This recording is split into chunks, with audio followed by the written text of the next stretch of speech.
ಶ್ರೀ ಶ್ರೀ ಶ್ರೀ ಕಂಚುಮಾರಮ್ಮ ಮಹಾಮಾತೆ ಜಾತ್ರಾ ಮಹೋತ್ಸವ ಅದ್ದೂರಿಯಾಗಿ ನಡೆಯಲಿದ್ದು ಸಕಲ ಭಕ್ತಾದಿಗಳು ಸಾರ್ವಜನಿಕರು ಹೆಚ್ಚಿನ ಸಂಖ್ಯೆಯಲ್ಲಿ ಭಾಗವಹಿಸಿ ಮಾತೆ ಕಂಚುಮಾರಮ್ಮ ದೇವಿಯ ಕೃಪೆಗೆ ಪಾತ್ರರಾಗಬೇಕು ಎಂದು ವಿನಂತಿ. ಸರ್ವರಿಗೂ ಆದರದ ಸುಸ್ವಾಗತ. ಸ್ವಾಗತ ಕೋರುವವರು ಸಣ್ಣಬಾಬು, ಟೈಗರ್ ಗ್ರೂಪ್, ಹರಿಜನವಾಡ ಸಮಾಜ ಸೇವಕರು. ಶ್ರೀ ಶ್ರೀ ಶ್ರೀ ಮಹಾಮಾತೆ ಕಂಚುಮಾರಮ್ಮ ದೇವಿ 289ನೇ ಜಾತ್ರಾ ಮಹೋತ್ಸವ ದಿನಾಂಕ 23/6/2026 ಮಂಗಳವಾರ ತೊಟ್ಟಿಲು ಸಮಾರಂಭ ಸಂಜೆ 5 ಗಂಟೆಯಿಂದ. ದಿನಾಂಕ 24/6/2026 ಬುಧವಾರ ಕುಂಭಮೇಳ ಬೆಳಗ್ಗೆ 7 ಗಂಟೆಯಿಂದ. ದಿನಾಂಕ 25/6/2026 ಗುರುವಾರ ರಥೋತ್ಸವ ಕಾರ್ಯಕ್ರಮ ಸಂಜೆ 6 ಗಂಟೆಯಿಂದ. ದಿನಾಂಕ 26/6/2026 ಶುಕ್ರವಾರ ಉಚ್ಚಯ ಕಾರ್ಯಕ್ರಮ ಸಂಜೆ 6 ಗಂಟೆಯಿಂದ ನಡೆಯಲಿದೆ. ಸಕಲ ಭಕ್ತಾದಿಗಳಿಗೆ ಆರ್ಥಿಕ ಸುಸ್ವಾಗತ. ನಮಸ್ಕಾರ, ನೀವು ನೋಡ್ತಾ ಇದ್ದೀರಾ ಮೇಘಾ ನ್ಯೂಸ್. ಮೊದಲಿಗೆ ಹೆಡ್ಲೈನ್ಸ್. ರಾಯಚೂರು ಕೊಪ್ಪಳ ಉಸ್ತುವಾರಿ ಸಚಿವರಾಗಿ ಡಾಕ್ಟರ್ ಶರಣ ಪ್ರಕಾಶ್ ಪಾಟೀಲ್ ನೇಮಕ. ಶಾಸಕ ಬಸನಗೌಡ ದದ್ದಲ್ ಸೇರಿ ಎಸ್ಟಿ ಶಾಸಕರಿಗೆ ಸಚಿವ ಸ್ಥಾನ ನೀಡಿ ರಘುವೀರ್ ನಾಯಕ. ದೇವದುರ್ಗದಲ್ಲಿ ಬಯೋ ಕಂಪನಿ ಕ್ರಿಮಿನಾಶಕ ಮಾರಾಟ, ದೂರು ನೀಡಿದರೂ ಕ್ರಮ ಕೈಗೊಳ್ಳದ ಕೃಷಿ ಇಲಾಖೆ ಅಧಿಕಾರಿಗಳು, ಅಮರೇಶ್ ನಾಯಕ. ಲಂಚ ಸ್ವೀಕರಿಸುತ್ತಿದ್ದಾಗ ಬಿಜನಗೇರ ಪಿಡಿಒ ಲಕ್ಷ್ಮೀಪ್ಯಾಟಿ ಪತಿ ಸಮೇತ ಲೋಕಾಯುಕ್ತ ಬಲೆಗೆ. ಮತ್ತು ದೇವದುರ್ಗದಲ್ಲಿ ಕರ್ತವ್ಯ ನಿರತ ಡಿಆರ್ ಪೇದೆ ಹೃದಯಾಪಘಾತಕ್ಕೆ ಬಲಿ. ಕರ್ನಾಟಕ ಸರ್ಕಾರವು ರಾಜ್ಯದಲ್ಲಿ ಪ್ರಕೃತಿ ವಿಕೋಪ ನಿರ್ವಹಣೆಯ ಮೇಲ್ವಿಚಾರಣೆಯನ್ನು ಸಮರ್ಪಕವಾಗಿ ನಡೆಸುವ ಸಲುವಾಗಿ ಉಪಮುಖ್ಯಮಂತ್ರಿ ಹಾಗೂ ಸಚಿವರಿಗೆ ಜಿಲ್ಲಾವಾರು ಉಸ್ತುವಾರಿ ಜವಾಬ್ದಾರಿಯನ್ನು ಹಂಚಿಕೆ ಮಾಡಿ ಹೊಸ ಅಧಿಸೂಚನೆ ಹೊರಡಿಸಿದೆ. ಮುಂದಿನ ಆದೇಶದವರೆಗೆ ಆಯಾ ಸಚಿವರುಗಳು ತಮಗೆ ವಹಿಸಲಾದ ಜಿಲ್ಲೆಗಳಲ್ಲಿ ಪ್ರಕೃತಿ ವಿಕೋಪ ನಿರ್ವಹಣೆಯ ಉಸ್ತುವಾರಿಯನ್ನು ನೋಡಿಕೊಳ್ಳಲಿದ್ದಾರೆ. ಈ ಮಹತ್ವದ ನಿರ್ಧಾರವು ರಾಜ್ಯಪಾಲರ ಆದೇಶದನುಸಾರ ಅಧಿಕೃತವಾಗಿ ಪ್ರಕಟಣೆಗೊಂಡಿದೆ. ಹೊಸ ಆದೇಶದ ಪ್ರಕಾರ ರಾಜ್ಯದ ಹಿರಿಯ ಸಚಿವರುಗಳಿಗೆ ಪ್ರಮುಖ ಜಿಲ್ಲೆಗಳ ಜವಾಬ್ದಾರಿ ನೀಡಲಾಗಿದೆ. ರಾಯಚೂರು ಮತ್ತು ಕೊಪ್ಪಳ ಜಿಲ್ಲೆಗಳ ಉಸ್ತುವಾರಿ ಕೆಎಚ್ ಮುನಿಯಪ್ಪ ಅವರಿಗೆ ಬೆಂಗಳೂರು ಗ್ರಾಮಾಂತರ, ಬಳ್ಳಾರಿ ಮತ್ತು ವಿಜಯನಗರ ಜಿಲ್ಲೆಗಳ ಹೊಣೆಗಾರಿಕೆ ವಹಿಸಲಾಗಿದೆ. ಡಿಸಿ ಡಾಕ್ಟರ್ ಜಿ ಪರಮೇಶ್ವರ್ ಅವರಿಗೆ ತುಮಕೂರು ಮತ್ತು ಚಿತ್ರದುರ್ಗ ಜಿಲ್ಲೆಗಳ ಉಸ್ತುವಾರಿ ನೀಡಲಾಗಿದ್ದರೆ, ರಾಮಲಿಂಗಾರೆಡ್ಡಿ ಅವರು ಬೆಂಗಳೂರು ದಕ್ಷಿಣ ಮತ್ತು ಮಂಡ್ಯ ಜಿಲ್ಲೆಗಳ ಉಸ್ತುವಾರಿ ವಹಿಸಿಕೊಂಡರೆ, ಎಂಬಿ ಪಾಟೀಲ್ ಅವರಿಗೆ ವಿಜಯಪುರ ಮತ್ತು ಬಾಗಲಕೋಟೆ ಜಿಲ್ಲೆಗಳ ಜವಾಬ್ದಾರಿ ನೀಡಲಾಗಿದೆ. ಪ್ರಿಯಾಂಕ ಖರ್ಗೆ ಅವರಿಗೆ ಕಲಬುರಗಿ ಮತ್ತು ಯಾದಗಿರಿ ಜಿಲ್ಲೆಗಳ ಹೊಣೆ ವಹಿಸಲಾಗಿದೆ. ವಾಲ್ಮೀಕಿ ಅಭಿವೃದ್ಧಿ ನಿಗಮದ ಅಧ್ಯಕ್ಷ ಬಸನಗೌಡ ದದ್ದಲ್ ಹಾಗೂ ಇತರೆ ಮೂವರಿಗೆ ಸಚಿವ ಸ್ಥಾನ ನೀಡಬೇಕು ಎಂದು ಹೈದರಾಬಾದ್ ಕರ್ನಾಟಕ ಪ್ರದೇಶ ವಾಲ್ಮೀಕಿ ನಾಯಕ ಸಂಘ ವಿಭಾಗೀಯ ಕಾರ್ಯದರ್ಶಿ ರಘುವೀರ್ ನಾಯಕ ಆಗ್ರಹಿಸಿದರು. ಅವರಿಂದು ಮಾಧ್ಯಮಗೋಷ್ಠಿ ಉದ್ದೇಶಿಸಿ ಮಾತನಾಡಿ, 15 ಜನ ಪರಿಶಿಷ್ಟ ಪಂಗಡ ಶಾಸಕರಿದ್ದು 14 ಜನರು ಎಸ್ಟಿ ಮೀಸಲು ಕ್ಷೇತ್ರದಿಂದ, 3 ಜನ ಸಾಮಾನ್ಯ ಕ್ಷೇತ್ರದಿಂದ ಶಾಸಕರಾಗಿದ್ದಾರೆ. ಆದರೆ ಸಚಿವ ಸ್ಥಾನ ಹಂಚಿಕೆಯಲ್ಲಿ ಸಮಾಜಕ್ಕೆ ಅನ್ಯಾಯವಾಗಿದೆ. ಕೆ ರಾಜಣ್ಣ ಸೇರಿದಂತೆ ಸಮಾಜದ ಸಚಿವರನ್ನು ತೆಗೆದುಹಾಕಿ ಮರಳಿ ಸೇರ್ಪಡೆ ಮಾಡಿಲ್ಲ. 4 ಜನ ಸಚಿವ ಸ್ಥಾನ ಸಮಾಜಕ್ಕೆ ನೀಡಬೇಕಿದೆ. ಅತಿ ಹೆಚ್ಚು ಜನಸಂಖ್ಯೆ ಹೊಂದಿರುವ ನಾಯಕ ಸಮಾಜಕ್ಕೆ ಆಗಿರುವ ಅನ್ಯಾಯ ಸರಿಪಡಿಸಬೇಕು. 4 ಶಾಸಕರು, ಒಬ್ಬರು ಸಂಸದರು ಮೀಸಲು ಕ್ಷೇತ್ರವಾಗಿರುವ ರಾಯಚೂರು ಜಿಲ್ಲೆಗೆ 1 ಸಚಿವ ಸ್ಥಾನ ಪರಿಶಿಷ್ಟ ಪಂಗಡಕ್ಕೆ ನೀಡಬೇಕು. ವಾಲ್ಮೀಕಿ ಅಭಿವೃದ್ಧಿ ನಿಗಮದ ಅಧ್ಯಕ್ಷರಾಗಿರುವ ದದ್ದಲ್ ಬಸನಗೌಡರಿಗೆ ಸಚಿವ ಸ್ಥಾನ ನೀಡಬೇಕೆಂದರು. ಮುಖ್ಯಮಂತ್ರಿಗಳ ಬದಲಾವಣೆ ಆಗಿದೆ, ಸಂಪುಟ ಪುನರ್ರಚನೆ ಆಗ್ತಾ ಇದೆ. ಸಚಿವ ಸ್ಥಾನ ಈಗೇನು 20 ಸಚಿವ ಸ್ಥಾನ ಕೊಡಬೇಕಾಗಿದೆ. ಅದು ಬಹುಮುಖ್ಯವಾಗಿ 15 ಎಸ್ಟಿ ಮೀಸಲು ಕ್ಷೇತ್ರಗಳ ಪೈಕಿ ಕಾಂಗ್ರೆಸ್ ಪಕ್ಷದಿಂದಲೇ 14 ಜನ ಶಾಸಕರಾಗಿ ಆಯ್ಕೆಯಾಗಿದ್ದಾರೆ, ಒಬ್ಬರು JDS ಇಂದ ಆಗಿದ್ದಾರೆ. ಒಟ್ಟಾರೆಯಾಗಿ 18 ಕ್ಷೇತ್ರಗಳು ಅಂದರೆ 15 ಮೀಸಲು ಕ್ಷೇತ್ರ, 3 ಸಾಮಾನ್ಯ ಕ್ಷೇತ್ರಗಳ ಪೈಕಿ ವಾಲ್ಮೀಕಿ ನಾಯಕ ಸಮುದಾಯದ ಶಾಸಕರುಗಳು ಆಯ್ಕೆಯಾಗಿದ್ದಾರೆ. ಇದರಿಂದ ಮೇಲ್ನೋಟ ಗೊತ್ತಾಗುತ್ತೆ, ಸಾಮಾನ್ಯ ಕ್ಷೇತ್ರಗಳಲ್ಲಿಯೂ ಇವತ್ತು ಆಯ್ಕೆ ಆಗ್ತಾ ಇದೆ. ಇಂಥ ಸಂದರ್ಭದಲ್ಲಿ ಸರ್ಕಾರ ಕಳೆದ 3 ವರ್ಷಗಳಲ್ಲಿ ಈ ಸಮುದಾಯಕ್ಕೆ ಏನು ನ್ಯಾಯ ಕೊಡಬೇಕಾಗಿತ್ತು. ಯಾಕಂತಂದರೆ 18 ಜನ ಶಾಸಕರಲ್ಲಿ ಸುಮಾರು 15 ಜನ ಶಾಸಕರು ಕಾಂಗ್ರೆಸ್ ಪಕ್ಷದಿಂದಲೇ ಇದ್ದಾರೆ. ನಾಗೇಂದ್ರ ಅವರ ಸ್ಥಾನ ತೆರವಾದ ನಂತರ 2 ವರ್ಷ ಆಯಿತು, ಈಗ ಆಲ್ಮೋಸ್ಟ್ ಆ ಸ್ಥಾನ ಯಾರಿಗೂ ಗೊತ್ತಿಲ್ಲ. ಹಾಗಾಗಿ ಯಾವುದೇ ಯೋಜನೆಗಳು ಕಾರ್ಯರೂಪಕ್ಕೆ ಬರ್ತಾ ಇಲ್ಲ, ಹೊಸ ಯೋಜನೆಗಳಿಲ್ಲ, ಬಜೆಟ್ ಬಳಕೆ ಆಗ್ತಾ ಇಲ್ಲ. ತದನಂತರ ರಾಜಣ್ಣವ್ರ ತೆರವಾದ ಸ್ಥಾನದಲ್ಲಿಯೂ ಅವರದ್ದು ಜನರಲ್ ಕ್ಷೇತ್ರ, ಅಲ್ಲಿಯೂ ಯಾರಿಗೂ ಕೊಡಲೇ ಇಲ್ಲ. ಈಗ ಎಲ್ಲೋ ಒಂದು ಕಡೆ ಆಶಾಭಾವನೆ ಇದೆ. ಮಾನ್ಯ ಡಿ.ಕೆ. ಶಿವಕುಮಾರ್ ಅವರು ಮುಖ್ಯಮಂತ್ರಿಗಳಾದ ನಂತರ ಆಗಿರ್ತಕ್ಕಂಥ ಈ ಸಮುದಾಯಕ್ಕೆ ಆಗಿರ್ತಕ್ಕಂಥ ಅನ್ಯಾಯವನ್ನು ಇದೇ ಸರ್ಕಾರದಲ್ಲೇ ನ್ಯಾಯ ಕೊಡುವ ಕೆಲಸ ಮಾಡ್ಬೇಕಂತೇಳಿ ಒತ್ತಾಯ ಮಾಡ್ತಾ ಇದ್ದೀವಿ. ಜೊತೆಗೆ ರಾಯಚೂರು ಕೋಟ, ಯಾಕಂದರೆ ಇಲ್ಲಿ 4 ರಿಸರ್ವ್ ಕಾನ್ಸ್ಟಿಟ್ಯೂಷನ್ ಇದ್ದಾವೆ. ಅದರಲ್ಲಿ ಬಹುಮುಖ್ಯವಾಗಿ ಬಸನಗೌಡ ದದ್ದಲ್ ಅವರು ಈಗಾಗಲೇ ವಾಲ್ಮೀಕಿ ನಿಗಮದ ಅಧ್ಯಕ್ಷರಾಗಿ ಕಾರ್ಯನಿರ್ವಹಿಸುವುದರಿಂದ ಅವರಿಗೆ ಪರಿಶಿಷ್ಟ ವರ್ಗಗಳ ಕಲ್ಯಾಣ ಇಲಾಖೆ ನೀಡುವುದರ ಜೊತೆಗೆ ರಾಯಚೂರು ಉಸ್ತುವಾರಿ, ಯಾಕಂತಂದ್ರೆ ಏನಾಗಿದೆ ಇಲ್ಲಿವರೆಗೂ ರಾಯಚೂರು ಉಸ್ತುವಾರಿ ಬೇರೆ ಜಿಲ್ಲೆಯವರಿಗೆ ಕೊಡೋದ್ರಿಂದ ಇಲ್ಲೇನಾಗ್ತಾ ಇದೆ, ಕೇವಲ ಫ್ಲಾಗ್ ಹಾಸ್ಟಿಂಗ್ ಅಥವಾ ಯಾವುದೇ ಒಂದು ಕೆಡಿಟ್ ಮೀಟಿಂಗಿಗೆ ಅಷ್ಟೇ ಸೀಮಿತ ಆಗ್ತಾ ಇದ್ದೇವೆ. ನಿರೀಕ್ಷಿತ ಮಟ್ಟದಲ್ಲಿ ಅಭಿವೃದ್ಧಿ ಆಗ್ತಾ ಇಲ್ಲ. ಹಾಗಾಗಿ ಅವರಿಗೆ ಸಚಿವ ಸ್ಥಾನ ಕೊಡಬೇಕು. ಜೊತೆಗೆ ರಾಯಚೂರು ಉಸ್ತುವಾರಿನೂ ಕೊಟ್ಟರೆ ಅಭಿವೃದ್ಧಿ ಆಗ್ತದೆ, ಈ ಸಮುದಾಯಕ್ಕೆ ಆಗಿರ್ತಕ್ಕಂಥ ಅನ್ಯಾಯನ ಸರಿಪಡಿಸಂಗೆ ಆಗ್ತದೆ ಅಂತೇಳಿ ಈ ಮಾಧ್ಯಮಗೋಷ್ಠಿ ಮೂಲಕ ಸರ್ಕಾರಕ್ಕೆ ನಾವು ಮನವಿಯನ್ನು ಮಾಡ್ತಾ ಇದ್ದೀವಿ. ಬಟ್ ಏನಾಗಿದೆ, ವಾಲ್ಮೀಕಿ ನಿಗಮದ ಅಧ್ಯಕ್ಷರಾದ ನಂತರ ವಾಲ್ಮೀಕಿ ನಿಗಮಕ್ಕೆ ಇರ್ತಕ್ಕಂಥ ಅನುದಾನ ಎಷ್ಟು ಅದನ್ನು ಸಹ ನಾವು, ಯಾಕಂದ್ರೆ ಒಂದು ಟೈಪ್ ಗಂಜಿ ಕೇಂದ್ರ ಟೈಪ್ ಮಾಡಿ ಹೊಂದಿಸ್ಕೊತಾರೆ ನಿಗಮಗಳನ್ನ. ಕೇವಲ 150 ಕೋಟಿ 200 ಕೋಟಿ ಅನುದಾನದಲ್ಲಿ ಇಡೀ ರಾಜ್ಯಕ್ಕೆ ಹತ್ತಾರು ಸ್ಕೀಮ್ಗಳ ಮೂಲಕ ಇಡೀ ರಾಜ್ಯಕ್ಕೆ ನ್ಯಾಯ ಕೊಡಿಸೋ ಕೆಲಸ ಆಗದೇ ಇಲ್ಲ. ಅದನ್ನು ನಾವು ಕಳೆದ ಪತ್ರಿಕಾಗೋಷ್ಠಿಯಲ್ಲೇ ನಾವು ಒತ್ತಾಯ ಮಾಡಿದ್ವಿ. ನಿಗಮಗಳಿಗೆ ಸುಮಾರು 1,000 ಕೋಟಿ ಆದರೂ ಮೀಸಲಿಡಬೇಕಂತೇಳಿ. ಯಾಕಂತಂದ್ರೆ ಭೂ ಒಡೆತನ ಯೋಜನೆ, ಒಂದೇ ಭೂ ಒಡೆತನ ಯೋಜನೆಗೆ 300-400 ಕೋಟಿ ರೂಪಾಯಿ ಬೇಕಾಗುತ್ತೆ. ಇವರು ಕೇವಲ 150 ಕೋಟಿಯಲ್ಲಿ 16 ಯೋಜನೆಗಳನ್ನ ಇಂಪ್ಲಿಮೆಂಟ್ ಮಾಡ್ಬೇಕು, ಅದು ಇಡೀ ರಾಜ್ಯಕ್ಕೆ ಮಾಡ್ಬೇಕಂತಂದ್ರೆ ಅದು ಅಸಾಧ್ಯವಾದ ಮಾತು.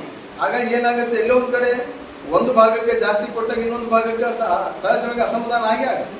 ಈ ಸಂದರ್ಭದಲ್ಲಿ ರಾಮು ನಾಯಕ, ರಮೇಶ್ ನಾಯಕ, ಜಲ್ಲಿ ರಾಮಪ್ಪ, ರಾಮಕೃಷ್ಣ ನಾಯಕ, ಈರಣ್ಣ ನಾಯಕ, ಹನುಮಂತ ನಾಯಕ ಇದ್ದರು. ದೇವದುರ್ಗ ಪಟ್ಟಣದ ಶ್ರೀ ಬಸವೇಶ್ವರ ಕೃಷಿ ಸೇವಾ ಕೇಂದ್ರದಲ್ಲಿ ಅನಧಿಕೃತವಾಗಿ ಬಯೋ ಕಂಪನಿಯ ಕ್ರಿಮಿನಾಶಕ ಮಾರಾಟ ಮಾಡುತ್ತಿರುವ ಕುರಿತು ಸಾಕ್ಷಿ ಸಮೇತ ದೂರು ನೀಡಿದರು. ಕೃಷಿ ಇಲಾಖೆ ಜಂಟಿ ನಿರ್ದೇಶಕರು, ದೇವದುರ್ಗ ಸಹಾಯಕ ನಿರ್ದೇಶಕರು ಯಾವುದೇ ಕ್ರಮ ಕೈಗೊಳ್ಳದೆ ಮಾರಾಟಗಾರರೊಂದಿಗೆ ಶಾಮೀಲಾಗಿದ್ದಾರೆ ಎಂದು ಸಾಮಾಜಿಕ ಕಾರ್ಯಕರ್ತ ಅಮರೇಶ್ ನಾಯಕ, ಸುಂಕೇಶ್ವರ ಹಾಳ ಆರೋಪಿಸಿದರು. ಅವರಿಂದು ಮಾಧ್ಯಮಗೋಷ್ಠಿ ಉದ್ದೇಶಿಸಿ ಮಾತನಾಡಿ, ಸರ್ಕಾರ ರಸಗೊಬ್ಬರ ಕ್ರಿಮಿನಾಶಕ ಮಾರಾಟ ಮಾಡಲು ರೂಪಿಸಿರುವ ನಿಯಮಗಳನ್ನು ಉಲ್ಲಂಘಿಸಿ ಗುಣಮಟ್ಟವಲ್ಲದ ಬಯೋ ಕಂಪನಿಯ ಕ್ರಿಮಿನಾಶಕ ಮಾರಾಟ ಮಾಡಿ ರೈತರ ಶೋಷಣೆಗೆ ಕಾರಣವಾಗಿರುವ ರಸಗೊಬ್ಬರ ವ್ಯಾಪಾರಿಗಳ ವಿರುದ್ಧ ವಿಡಿಯೋ ಸಮೇತ ದೂರು ನೀಡಿದ್ದೆ. ಅಧಿಕಾರಿಗಳು ಸಾಕ್ಷಿಯನ್ನು ಪರಿಗಣಿಸದೆ ದಾಸ್ತಾನು ಇಲ್ಲ, ರಸೀದಿ ಇಲ್ಲ ಎಂದು ಹೇಳಿ ರಕ್ಷಣೆ ಮಾಡುತ್ತಿದ್ದಾರೆ. ಕೂಡಲೇ ವ್ಯಾಪಾರಸ್ಥರು ಹಾಗೂ ಕೃಷಿ ಇಲಾಖೆ ಅಧಿಕಾರಿಗಳ ವಿರುದ್ಧ ಕ್ರಮ ಕೈಗೊಳ್ಳಬೇಕು, ಇಲ್ಲದೆ ಹೋದಲ್ಲಿ ನ್ಯಾಯಾಂಗ ಮೊರೆ ಹೋಗುವುದಾಗಿ ಎಚ್ಚರಿಸಿದರು. ಒಂದೇ ಅಲ್ಲ, ಸುತ್ತಮುತ್ತ ಬರ್ತಾರೆ ಹಳ್ಳಿಗಳಿದೆಯಲ್ಲ, ರಾಸಾಯನಿಕ ಹಾಗೂ ಬೀಜ ಎಣ್ಣೆ ಕೂಡ ಇಲ್ಲಿಗಲ್ ಆಗಿ ಅದು ಯಾವ ಸರ್ಕಾರ ಆದೇಶಗಳಿದೆ, ಸರ್ಕಾರದ ಅನುಮತಿ ಇಲ್ಲದಂಥ ಎಣ್ಣೆಗಳನ್ನು ಮತ್ತು ಬೀಜಗಳನ್ನು ಇಲ್ಲಿಗಲ್ ಆಗಿ ಮಾರಾಟ ಮಾಡ್ತಾರೆ. ತಾಲೂಕಿನ ಸಹಾಯಕ ಕೃಷಿ ಅಧಿಕಾರಿ ಎ ಅವರು ಮತ್ತು JD ಅವರು ಏನು ಕಣ್ಣು ಮುಚ್ಚಿಕೊಂಡು ಕುಂತ ನಮ್ಮ ಕಣ್ಣಿ ಮುಂದೆ ಕಾಣ್ತಾ ಇದೆ. ವಿತ್ ಪ್ರೂಫನ್ನು ಸಾಕ್ಷಿ ಕೊಟ್ಟು ಅವ್ರಿಗೆ ಯಾವುದೇ ಥರದ ಆ್ಯಕ್ಷನ್ ತಗೊಳ್ಳಾದ ನಿಮಗೆ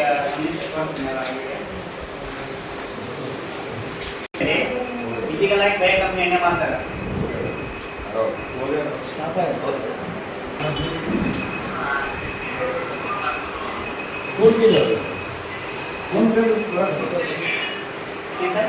ಮಾಡ್ತೀನಿ ಸರ್. ದೇವರ ತಾಲೂಕಿನ ಪಟ್ಟಣದ ಬಸವೇಶ್ವರ ಕೃಷಿ ಸೇವಾ ಕೇಂದ್ರದಲ್ಲಿ ಅಕ್ರಮವಾಗಿ ಬಯೋ ಕಂಪನಿ ಎಣ್ಣೆಗಳನ್ನು ಮಾರಾಟ ಮಾಡುತ್ತಿದ್ದು, ಇದರ ಪ್ರತ್ಯೇಕವಾಗಿ ರಾಯಚೂರು ಜಿಲ್ಲಾಧಿಕಾರಿ, ಹಳೆಯ ಜಿಲ್ಲಾಧಿಕಾರಿಗಳು ಹಾಗೂ ಜಂಟಿ ಕೃಷಿ ನಿರ್ದೇಶಕರಾದ ಹಳೆಯ ಪ್ರಕಾಶ್ ಚವ್ಹಾಣ್ ಅಂತೇಳಿ ಅವರಿಗೆ ಕೊಡಿದೆ. ದೇವರ ತಾಲೂಕಿನ ಸಹಾಯಕ ಕೃಷಿ ನಿರ್ದೇಶಕರಾದ ಶ್ರೀನಿವಾಸ್ ನಾಯಕ್ ಹಾಗೂ ಕೃಷಿ ಅಧಿಕಾರಿಗಳಾದ ಶಿವರಾಜ್ ಮೇಲೆ ಕ್ರಮ ಕೈಗೊಳ್ಳಲು ಸಾಕ್ಷಿ ಸಮೇತವಾಗಿ ಬಯೋ ಕಂಪನಿ ಎಣ್ಣೆ ಮಾರುತ್ತಿರುವ ವಿಡಿಯೋ ಸಹ ನೀಡಲಾಗಿತ್ತು. ಇದರ ಬಗ್ಗೆ ಯಾವುದೇ ಕ್ರಮ ಕೈಗೊಳ್ಳದ ಕುರಿತು ಈ ಮೇಲ್ಕಂಡ ವಿಷಯಕ್ಕೆ ಸಂಬಂಧಿಸಿದಂತೆ ದೇವರ ತಾಲೂಕಿನ ಹಳೆಯ ಪಕ್ಕದ ಹತ್ತಿರದಲ್ಲಿರುವ ಬಸವೇಶ್ವರ ಕೃಷಿ ಸೇವಾ ಕೇಂದ್ರದಲ್ಲಿ ದೇವರ ತಾಲೂಕಿನ ರಾಸಾಯನಿಕ ಬೀಜ ಹಾಗೂ ಎಣ್ಣೆ ಗೊಬ್ಬರ ಅಂಗಡಿಯಲ್ಲಿ ಬಯೋ ಕಂಪನಿ ಎಣ್ಣೆಗಳನ್ನು ಸರ್ಕಾರ ಆದೇಶವಿಲ್ಲದೆ ರಾಜ್ಯಾದೇಶವಾಗಿ ಮಾರಾಟ, ಯಾವುದೇ ಥರ ಆದೇಶ ಇಲ್ಲ. ಎಲ್ಲಾದರೂ ಅಧಿಕಾರಿಗಳೆಲ್ಲ ಶಾಮೀಲಾಗಿ ಮುಂದೆ ತಾಲೂಕಿನ ಸಹಾಯಕ ಕೃಷಿ ಅಧಿಕಾರಿಗೆ ಫೋನ್ ಮಾಡಿ ಎಣ್ಣೆ ತಗೊಂಡು ಹೊರ ಬಂದು ಫೋನ್ ಮಾಡಿ ಕರೆ ಮುಖಾಂತರ ನಾನು ಮಾತಾಡಿದ್ದೀನಿ. ಅವ್ರು ಬಯೋ ಕಂಪನಿ ಎಣ್ಣೆಗಳನ್ನು ಮಾರಾಟ ಮಾಡುವಂತ ಇಲ್ಲಿಗಲ್ಲ ರಾಜ್ಯಾದೇಶವಾಗಿ ಅವರೇ ಹೇಳ್ತಾರೆ. ಈಗ ಎಣ್ಣೆ ಮಾರ್ತಾರೆ ಅಂಗಡಿಗಳಿಗೆ ಇವರೇ ಸಾಕ್ಷಿ, ಇವರೇ ಪ್ರತ್ಯಕ್ಷವಾಗಿ ಬೆಂಬಲ ನೀಡಿದ್ರ ರೈತರು ಈಗ ಮಳೆ ಇಲ್ಲಾರ್ದೇ ಅರ್ಧ ಬೆಳೆಗಳನ್ನು ಕಳ್ಕೊಂಡಿದ್ದಾರೆ. ಇಂಥ ಎಣ್ಣೆಗಳಿಂದ ಸಾಕಷ್ಟು ಹಾನಿ ಆಗ್ತದೆ. ಈ ಬಗ್ಗೆ ಜಿಲ್ಲಾಧಿಕಾರಿಗಳು ಕ್ರಮ ಕೊಟ್ಟಿನಿ, ಕಂಪ್ಲೇಂಟ್ ಮಾಡೀನಿ, ಯಾವುದೇ ರೀತಿ ಕ್ರಮ ಆಗಿಲ್ಲ. ಜೆ.ಸಿ. ಕೃಷಿ ನಿರ್ದೇಶಕರಿಗೆ ಸಾಕ್ಷಿ ವಿಡಿಯೋ ಕೊಟ್ಟಿನಿ, ಆಡಿಯೋ ಕೊಟ್ಟಿನಿ, ಫೋನ್ ಪೇ ಮಾಡ್ತೀವಿ, ಎಲ್ಲ ಕೊಟ್ಟಿನಿ. ಯಾವುದೇ ರೀತಿ ಕ್ರಮ ಕೈಗೊಂಡಿಲ್ಲ. 3 ತಿಂಗಳ ನಂತರ ಕೊಡ್ತಾರೆ ಅವರು. ಏವೋ ತಾಲೂಕಿನ ಶಿವರಾಜ್ ಅವರು ನಾನು ಕಂಪ್ಲೇಂಟ್ ಮಾಡಿದ ದಿನಾಂಕ 15/3/12/2020 ದೂರು ಸಲ್ಲಿಸಿದೆ. ಇಂಬರನ್ನು 15/3/2026 ಇಂಬರ ಕಳೀತಾರೆ. ಆದರೆ ನಾನು ನೀಡಿದ ದೂರಿನ ಬಳಿಕ ಸುಮಾರು 3 ತಿಂಗಳ ನಂತರ ಅಂಗಡಿ ವೀಕ್ಷಣೆ ಮಾಡಿ ಫೋಟೋ ಕಳ್ತಾರೆ. ನೀವು ಫೋಟೋ ಹಿಂದಿಗಡೆ ನೋಡ್ಬೋದು, ಫೋಟೋ ಕೊಟ್ಟಿನಿ. ಫೋಟೋ ವೀಕ್ಷಣೆ ಮಾಡಿದ ದಿನಾಂಕದಲ್ಲಿ ಆ ದಿನಾಂಕ ಇಲ್ಲ, ಸರಿಯಾದ ಸಮಯ ಇಲ್ಲ, ಯಾವ ರೀತಿ ವೀಕ್ಷಣೆ ಮಾಡಿದರೆ ಯಾವ ವೀಕ್ಷಣೆ ಮಾಡಿದ್ರೆ ಅಂತ ಎಲ್ಲ ರೀತಿ ಕಂಡು ಕಾರಣ ಮಾಡಿಸಿ ಹೇಳಿದ್ದೀನಿ ಸರ್, ಫೋನ್ ಮಾಡಿ ಹೇಳಿದ್ದೀನಿ. 3 ತಿಂಗಳ ನಂತರ ಅವರಿಗೆ ಯಾವತ್ತಿದೆ ಸಿಗ್ನೇಚರ್ ಹೇಳಿ ಸರ್, ಈ ಕಳ್ಳ ಯಾವತ್ತ ಕಾಲ್ ಮಾಡಿ ಹೋಗಿ ಅಂತ ಸರಿಯಾದ ಸಮಯ ಬರುತ್ತೆ, ಡೇಟ್ ಇಲ್ಲ ಸರ್. ಯಾವ ವೀಕ್ಷಣೆ ಮಾಡಿದ್ರೆ ನಾವು ಹೇಳ್ತೀವಿ ಹೋಗ್ತೇವೆ. ರಿಪೋರ್ಟ್ ಅಲ್ಲ ಸರ್, ಈಗ ಏನಾಯ್ತು ಇದು ಇದರಲ್ಲಿ ಸರಿಯಾದ ಡೇಟ್ ಇಲ್ಲ. ಎಕ್ಸಾಮ್ ಅಂತ ಹೇಳಿ ಕೊಟ್ಟಿಲ್ಲ ಸರ್ ಅವರು. ಈಗ ಚಿಕ್ಕದೊಂದು ಬ್ರೇಕ್.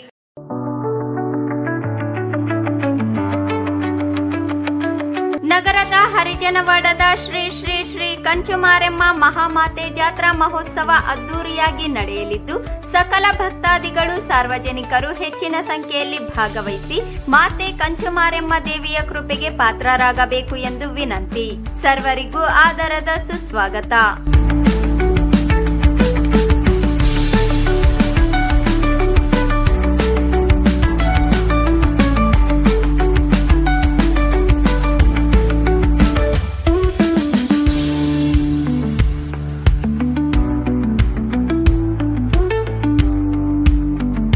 ಸ್ವಾಗತ ಕೋರುವವರು ಸಣ್ಣಬಾಬು, ಟೈಗರ್ ಗ್ರೂಪ್, ಹರಿಜನವಾಡ ಸಮಾಜ ಸೇವಕರು.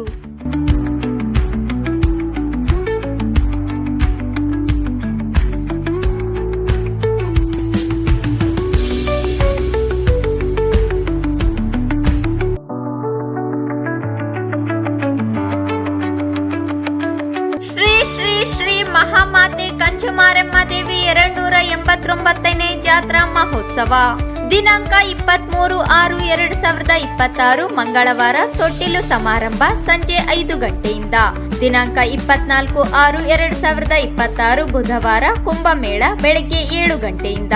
ದಿನಾಂಕ 25/6/2026 ಗುರುವಾರ ರಥೋತ್ಸವ ಕಾರ್ಯಕ್ರಮ ಸಂಜೆ 6 ಗಂಟೆಯಿಂದ. ದಿನಾಂಕ 26/6/2026 ಶುಕ್ರವಾರ ಉಚ್ಚಯ ಕಾರ್ಯಕ್ರಮ ಸಂಜೆ 6 ಗಂಟೆಯಿಂದ ನಡೆಯಲಿದೆ. ಸಕಲ ಭಕ್ತಾದಿಗಳಿಗೆ ಆರ್ಥಿಕ ಸುಸ್ವಾಗತ. ಸ್ವಾಗತ ಕೋರುವವರು ಶ್ರೀ ಶ್ರೀ ಶ್ರೀ ಮಹಾಮಾತೆ ಕಂಚುಮಾರೆಮ್ಮ ದೇವಸ್ಥಾನ ಸಮಿತಿ, ಹರಿಜನವಾಡ, ರಾಯಚೂರು.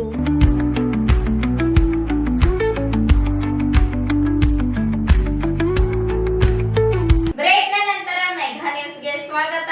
ಭೂ ಪರಿವರ್ತನೆಗೆ ಸಂಬಂಧಿಸಿದ ಖಾತಾ ಉತ್ತಾರ ನೀಡಲು ಲಂಚದ ಬೇಡಿಕೆ ಇಟ್ಟಿದ್ದ ಆರೋಪದ ಮೇರೆಗೆ ತಾಲೂಕಿನ ವಿಜಯನಗರ ಗ್ರಾಮ ಪಂಚಾಯಿತಿ ಅಭಿವೃದ್ಧಿ ಅಧಿಕಾರಿ ಲಕ್ಷ್ಮೀ ಪ್ಯಾಟಿ ಲೋಕಾಯುಕ್ತ ಅಧಿಕಾರಿಗಳ ಬಲೆಗೆ ಬಿದ್ದಿದ್ದಾರೆ. ಉಂಡ್ರಾಳದೊಡ್ಡಿ ಗ್ರಾಮದ ನಿವಾಸಿ ಮೆಹಬೂಬ್ ಅಲಿ ಅವರು 2 ಎಕರೆ ಜಮೀನಿನ ಖಾತಾ ಉತ್ತಾರಕ್ಕಾಗಿ ಅರ್ಜಿ ಸಲ್ಲಿಸಿದ್ದರು. ಆದರೆ ಕೆಲಸ ಮಾಡಿಕೊಡಲು ಪಿಡಿಒ ಲಕ್ಷ್ಮೀ ಪ್ಯಾಟಿ 2 ಲಕ್ಷ ಲಂಚಕ್ಕೆ ಬೇಡಿಕೆ ಇಟ್ಟಿದ್ದಾರೆ ಎನ್ನಲಾಗಿದೆ. ಈ ಬಗ್ಗೆ ಮೆಹಬೂಬ್ ಅಲಿ ಅವರು ಲೋಕಾಯುಕ್ತರಿಗೆ ದೂರು ನೀಡಿದ್ದರು. ಅದರಂತೆ ಲೋಕಾಯುಕ್ತ ಅಧಿಕಾರಿಗಳ ಮಾರ್ಗದರ್ಶನದಲ್ಲಿ ಇಂದು ಪಿಡಿಒ ಸೂಚನೆಯಂತೆ ಅವರ ಪತಿಯ ಮೊಬೈಲ್ ಸಂಖ್ಯೆಗೆ ಫೋನ್ ಪೇ ಮೂಲಕ 1.50 ಲಕ್ಷ ವರ್ಗಾಯಿಸಲಾಗಿದೆ. ಹಣ ವರ್ಗಾವಣೆಯಾದ ತಕ್ಷಣ ಕಾರ್ಯಾಚರಣೆ ನಡೆಸಿದ ಲೋಕಾಯುಕ್ತ ಅಧಿಕಾರಿಗಳು ಪಿಡಿಒ ಲಕ್ಷ್ಮೀ ಪ್ಯಾಟಿ ಹಾಗೂ ಅವರ ಪತಿಯನ್ನು ವಶಕ್ಕೆ ಪಡೆದು ವಿಚಾರಣೆ ನಡೆಸಿದರು. ವಿಚಾರಣೆ ವೇಳೆ ಲಂಚದ ಹಣದ ಬಗ್ಗೆ ಸಮರ್ಪಕ ಮಾಹಿತಿ ನೀಡದೆ ಗೊಂದಲಕಾರಿ ಹೇಳಿಕೆಗಳನ್ನು ನೀಡುತ್ತಿರುವುದು ಕಂಡುಬಂದಿದ್ದು, ಪ್ರಕರಣದ ಕುರಿತು ಹೆಚ್ಚಿನ ತನಿಖೆ ಮುಂದುವರೆದಿದೆ. ಅಗತ್ಯ ಕಾನೂನು ಕ್ರಮ ಕೈಗೊಂಡು ನ್ಯಾಯಾಲಯಕ್ಕೆ ಹಾಜರುಪಡಿಸಲಾಗುವುದು ಎಂದು ಲೋಕಾಯುಕ್ತ ಅಧಿಕಾರಿಗಳು ತಿಳಿಸಿದ್ದಾರೆ.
ಜಿಲ್ಲೆಯ ದೇವದುರ್ಗದಲ್ಲಿ ಜಿಲ್ಲಾ ಸಶಸ್ತ್ರ ಮೀಸಲು ಪಡೆ ಕಾನ್ಸ್ಟೇಬಲ್ 38 ವರ್ಷದ ರೇಣುಕಾ ರಾಜ್ ಅವರು ಕರ್ತವ್ಯ ನಿರ್ವಹಿಸುತ್ತಿದ್ದ ವೇಳೆ ತೀವ್ರ ಹೃದಯಾಘಾತದಿಂದ ಮೃತಪಟ್ಟಿದ್ದಾರೆ. ದೇವದುರ್ಗ ಪೊಲೀಸ್ ವೃತ್ತ ನಿರೀಕ್ಷಕ ವಾಹನ ಚಾಲಕರಾಗಿ ಕರ್ತವ್ಯ ನಿರ್ವಹಿಸುತ್ತಿದ್ದ ರೇಣುಕಾ ರಾಜ್ ಅವರು ಮೊಹರಂ ಹಬ್ಬದ ಅಂಗವಾಗಿ ಮದರಕಲ್ ಗ್ರಾಮದಲ್ಲಿ ಬಂದೋಬಸ್ತ್ ಕರ್ತವ್ಯದಲ್ಲಿದ್ದರು. ಈ ವೇಳೆ ಜೀಪ್ ಚಾಲನೆ ಮಾಡುತ್ತಿದ್ದಾಗ ಏಕಾಏಕಿ ಎದೆ ನೋವು ಕಾಣಿಸಿಕೊಂಡಿದೆ. ತಕ್ಷಣ ಸಹೋದ್ಯೋಗಿಗಳು ಅವರನ್ನು ಖಾಸಗಿ ವಾಹನದಲ್ಲಿ ದೇವದುರ್ಗ ಸಾರ್ವಜನಿಕ ಆಸ್ಪತ್ರೆಗೆ ಕರೆದೊಯ್ಯಲು ಪ್ರಯತ್ನಿಸಿದರು. ಚಿಕಿತ್ಸೆ ದೊರೆಯುವ ಮುನ್ನವೇ ಮಾರ್ಗ ಮಧ್ಯದಲ್ಲಿಯೇ ಅವರು ಕೊನೆಯುಸಿರೆಳೆದಿದ್ದಾರೆ ಎಂದು ತಿಳಿದು ಬಂದಿದೆ. ಕರ್ತವ್ಯ ನಿರತರಾಗಿದ್ದ ರೇಣುಕಾ ರಾಜ್ ಅವರ ಅಕಾಲಿಕ ನಿಧನಕ್ಕೆ ಪೊಲೀಸ್ ಇಲಾಖೆಯ ಹಿರಿಯ ಅಧಿಕಾರಿಗಳು, ಸಿಬ್ಬಂದಿ ಹಾಗೂ ಸಹೋದ್ಯೋಗಿಗಳು ತೀವ್ರ ಸಂತಾಪ ವ್ಯಕ್ತಪಡಿಸಿದ್ದಾರೆ. ಮೃತರ ಕುಟುಂಬಕ್ಕೆ ಇಲಾಖೆಯ ನಿಯಮಾನುಸಾರ ಪರಿಹಾರ ಹಾಗೂ ಅಗತ್ಯ ನೆರವು ಒದಗಿಸಲಾಗುವುದು ಎಂದು ಅಧಿಕಾರಿಗಳು ತಿಳಿಸಿದ್ದಾರೆ. ಕುಟುಂಬ ಸದಸ್ಯರು ಅಂತ್ಯಕ್ರಿಯೆಯ ಸಿದ್ಧತೆಗಳನ್ನು ಕೈಗೊಂಡಿದ್ದಾರೆ.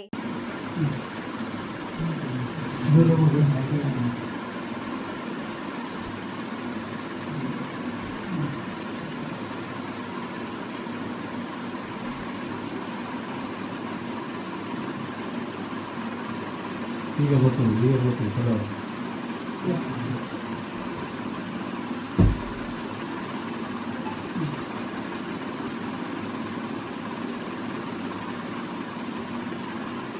ಅವಾಗ ಅಂತ ಪೇಷಂಟ್ ನಮಗೆ ಸೇಫ್ಟಿ ಇಲ್ಲ ಅಂದರೆ ಏನು ಮಾಡ್ತೀವಿ. ಅವು ಹಾರ್ಟ್ ಅಟ್ಯಾಕ್ ಪೇಷಂಟ್ ಅಂತ ಮೇಲೆ ಏನು ಸೇಫ್ಟಿ ಇದೆ ಮೊದಲ ಹತ್ರ ಇಲ್ಲವ.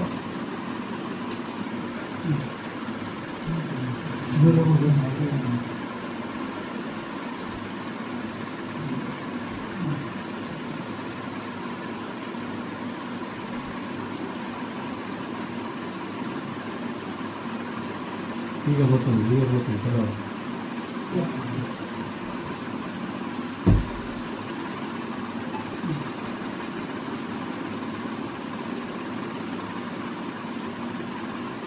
ಅವಾಗ ಅಂತ ಪೇಷಂಟ್ ನಮಗೆ ಸೇಫ್ಟಿ ಇಲ್ಲ ಅಂದರೆ ಏನು ಮಾಡ್ತೀವಿ. ಅವು ಹಾರ್ಟ್ ಅಟ್ಯಾಕ್ ಪೇಷಂಟ್ ಅಂತ ಮೇಲೆ ಏನು ಸೇಫ್ಟಿ ಇದೆ ಮೊದಲ ಹತ್ರ ಇಲ್ಲವ. ಕೊನೆಯಲ್ಲಿ ಮತ್ತೊಮ್ಮೆ ಹೆಡ್ಲೈನ್ಸ್. ರಾಯಚೂರು ಕೊಪ್ಪಳ ಉಸ್ತುವಾರಿ ಸಚಿವರಾಗಿ ಡಾಕ್ಟರ್ ಶರಣಪ್ರಕಾಶ್ ಪಾಟೀಲ್ ನೇಮಕ. ಶಾಸಕ ಬಸನಗೌಡ ದದ್ದಲ್ ಸೇರಿ ಎಸ್ಟಿ ಶಾಸಕರಿಗೆ ಸಚಿವ ಸ್ಥಾನ ನೀಡಿ ರಘುವೀರ್ ನಾಯಕ. ದೇವದುರ್ಗದಲ್ಲಿ ಬಯೋ ಕಂಪನಿ ಕ್ರಿಮಿನಾಶಕ ಮಾರಾಟ, ದೂರು ನೀಡಿದರೂ ಕ್ರಮ ಕೈಗೊಳ್ಳದ ಕೃಷಿ ಇಲಾಖೆ ಅಧಿಕಾರಿಗಳು, ಅಮರೇಶ್ ನಾಯಕ. ಲಂಚ ಸ್ವೀಕರಿಸುತ್ತಿದ್ದಾಗ ಬಿಜನಗೇರ ಪಿಡಿಒ ಲಕ್ಷ್ಮೀಪ್ಯಾಟಿ ಪತಿ ಸಮೇತ ಲೋಕಾಯುಕ್ತ ಬಲೆಗೆ. ಮತ್ತು ದೇವದುರ್ಗದಲ್ಲಿ ಕರ್ತವ್ಯ ನಿರತ ಡಿಆರ್ ಪೇದೆ ಹೃದಯಾಘಾತಕ್ಕೆ ಬಲಿ. ಇದಿಷ್ಟು ಇವತ್ತಿನ ಸುದ್ದಿಗಳು. ಪ್ರಮುಖ ಸುದ್ದಿಗಳಿಗಾಗಿ ನೋಡ್ತಾ ಇರಿ ಮೆಗಾ ನ್ಯೂಸ್.